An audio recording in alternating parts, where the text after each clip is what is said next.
মাফ করে দিবেন, আপনাকে ধমক লাগাচ্ছিল না, না এটা আপনি আমাকে সংশোধন করেছে, এটা আমার জন্য জরুরি ছিল। এই জন্য বললাম তোয়াফ চলাকালীন একটা জরুরি মাসলা বললাম, একটু সময় লাগায়, যে এই তোয়াফ চলাকালীন ওই জায়গায় যাওয়ার পরে দেখবেন যে কত মানুষ যে কত কিছু করেছে, আগে বলছে ওগুলো দেখা যাবে না, যে কোরআন সুন্নায় কি বলতেছেন, আল্লাহ কি বলেন, আল্লাহ হাদিসের মধ্যে কি আছে, আপনি সেটাকে ফলো করেন। কে কি করলো সেটা বলা দরকার নাই, আপনি কোরআন সুন্নাহর ফিকহের মাসালাকে আপনি ফলো করেন, যে আমাদের ইমামরা কি মাসালা বর্ণনা করেছেন, ওইভাবে ইনশাআল্লাহ তোয়াফগুলো আমরা করব। প্রাসঙ্গিক কিছু মুস্তাহাব আছে।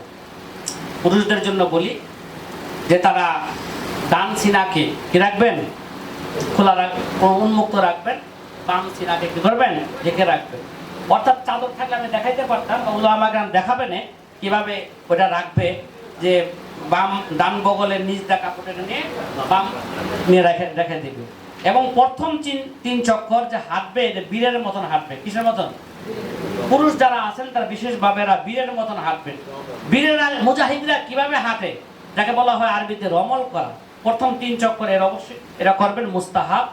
যে বীরেরা কিভাবে চলে দেখবেন যে আস্তে করে জমিনে পা রাখে, জোরে উঠায়।